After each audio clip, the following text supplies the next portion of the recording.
जय हिंद साथियों, स्वागत आप सभी का आपके अपने यूट्यूब चैनल बिग जोश में। तो साथियों, उम्मीद करता हूं कि आप सभी स्वस्थ होंगे।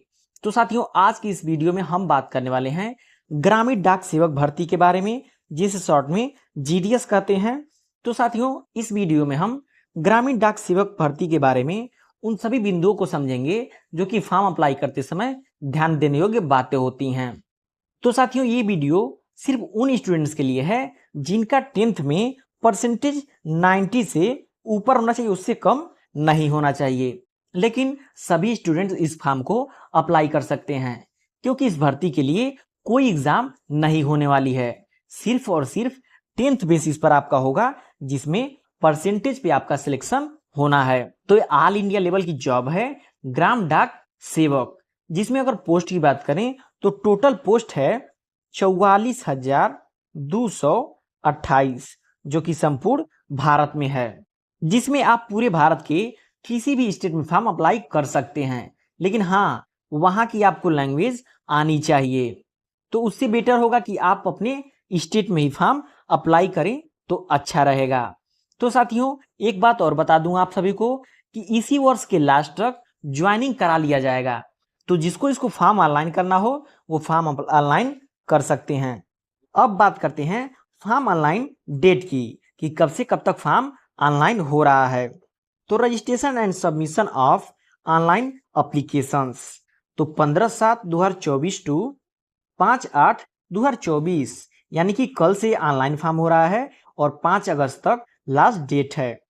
यही सेकंड देखिएगा, एडिट या करेक्शन विंडो, यानी कि यदि आपका कोई गलती हो जाता है तो आप उसको एडिट करवा सकते हैं 6/8/2024 टू 8/8/2024, यानी कि करेक्शन डेट है 6 अगस्त 2024 से 8 अगस्त 2024। 2 दिन का आपको समय मिला है करेक्शन के लिए। तो जिसका अगर कोई मिस्टेक हो जाता है तो अपना करेक्शन करा सकते हैं। अब बात करते हैं पोस्ट की, कि पोस्ट क्या क्या है। तो ब्रांच पोस्ट मास्टर, जिस शॉर्ट में बीपीएम कहते हैं। तो देखिए, पोस्ट भी काफी अच्छा है। उसके अतिरिक्त जो पोस्ट हमारा है वो असिस्टेंट ब्रांच पोस्ट मास्टर का है, जिसे एबीपीएम कहा जाता है। उसके अलावा जो है कि हमारा डाक सेवक है, डाक सेवक है। तो कुल पोस्ट कितना है? 44,228, जो कि संपूर्ण भारत की है। वहीं पे अगर उत्तर प्रदेश में आप देखेंगे तो उत्तर प्रदेश में कितनी सीटें हैं? उत्तर प्रदेश में भारत में सर्वाधिक सीटें हैं। कितनी? 4,588 सीटें हैं, जो कि काफी मायने रखता है। अब बात करें अगर सैलरी की, कि सैलरी पैकेज कितना है, तो आइए यहाँ पे देखते हैं सैलरी पैकेज कितना है। जिसे बीपीएम का पोस्ट मिलेगा उसका सैलरी होगा 12,000 से लेकर के 29,380 रुपए। वहीं जिसका सिलेक्शन होगा एबीपीएम के या फिर डाक सेवक के पोस्ट पर, उनकी सैलरी होगी 10,000 से लेकर 24,470 रुपए तक। अब बात करते हैं एलिजिबिलिटी क्राइटेरिया की। फॉर ऑल पोस्ट, सभी पोस्ट के लिए एलिजिबिलिटी क्राइटेरिया क्या है? पहला है एज लिमिट। एज लिमिट आपका है, मिनिमम एज होना चाहिए 18 वर्ष, वो तो सभी में होता है, और मैक्सिमम एज 40 वर्ष। 40 वर्ष से अधिक नहीं होनी चाहिए। वहीं एज रिलैक्सेशन की बात करें कि एज रिलैक्सेशन किसको कितना कितना है, तो उसको ध्यान रखिएगा। जो SC/ST में आते हैं उनको 5 साल का एज रिलैक्सेशन है। जो ओबीसी में आते हैं उनको 3 साल का एज रिलैक्सेशन है। जो ईडब्ल्यूएस में आते हैं उनको नो एज रिलैक्सेशन, और जो पीडब्ल्यूडी में है उनको 10 साल का जो है कि एज रिलैक्सेशन दिया गया है। तो इसको आप ध्यान से रखिएगा और सभी इंस्ट्रक्शन को ध्यान से पढ़िएगा। आगे देखते हैं एजुकेशन क्वालिफिकेशन, कि एजुकेशन क्वालिफिकेशन क्या मांगता है। तो एजुकेशन क्वालिफिकेशन में कुछ नहीं है। एजुकेशन क्वालिफिकेशन में आपका 10th पास होना चाहिए। कितना?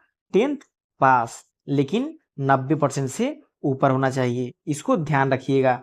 नेक्स्ट देखते हैं, वहीं अदर क्वालिफिकेशन में देखिए, अदर क्वालिफिकेशन में हमारे 3 कंडीशन है, लेकिन ये कोई जरूरी नहीं है आपके पास सर्टिफिकेट नहीं होना चाहिए, आपके पास इसकी नॉलेज होना चाहिए।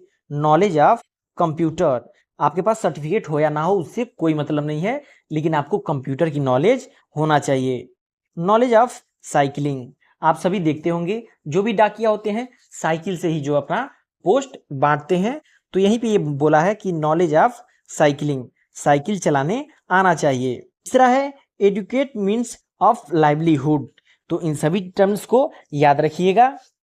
तो ये आपका एजुकेशन क्वालिफिकेशन के अंतर्गत आ जाएगा। अब बात करते हैं सिलेक्शन क्राइटेरिया की, कि सिलेक्शन की क्राइटेरिया क्या होगी। तो देखिए यहाँ पे बोर्ड ने जो है कि अपना सिलेक्शन क्राइटेरिया दिया हुआ है। वो आपसे बोला है कि जो भी आपके परसेंटेज मिलते हैं सीजीपीए में या एसजीपीए में, वहां पे आपको परसेंटेज खुद से नहीं निकालना है। आपको जितना मिला है 10, 9, 8, 7 आप सिर्फ उतना डालिएगा। बाकी बोर्ड का जो ये है ये 9, अगर आप 10 पाए हैं तो 9.5 के रेशियो से वो आपका परसेंटेज खुद से निकाल लेगा। आपको परसेंटेज ऐड नहीं करना है, आयोग खुद से इन डाटा से आपका परसेंटेज निकाल लेगा।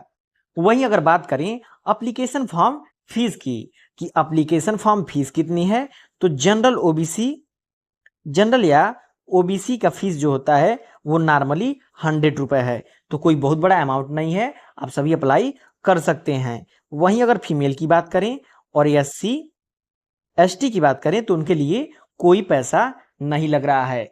तो आप सभी लोग इस फॉर्म को जरूर अप्लाई कीजिएगा, क्योंकि देखिए बेरोजगारी से अच्छा है कुछ ना कुछ करते रहें। अगर यहाँ पे बात करें वर्किंग हावर्स की, तो यहाँ पे सिर्फ आपको 4 हावर्स काम करने हैं, बस 4 घंटे आपको काम करने हैं। बाकी यदि आप ओवर टाइम करना चाहते हैं तो उसका आपका इंसेंटिव जो मिलता है वो आपके सैलरी में ऐड कर दिया जाएगा। तो देखिए 4 घंटे की जॉब है, बहुत अच्छी जॉब है, यहाँ पे रह के भी आप अपनी तैयारी अच्छे से कर सकते हैं। तो मैं लास्ट में ये बात जरूर फिर से कहना चाहूंगा कि जो भी बच्चे अपनी तैयारी बहुत अच्छे ढंग से अदर वैकेंसी के लिए कर रहे हैं उनके लिए ये जॉब बिल्कुल नहीं है, लेकिन आप सभी लोग अप्लाई जरूर कर दीजिएगा। बाकी सिलेक्शन प्रोसेस आपको आयोग डाटा देता रहेगा।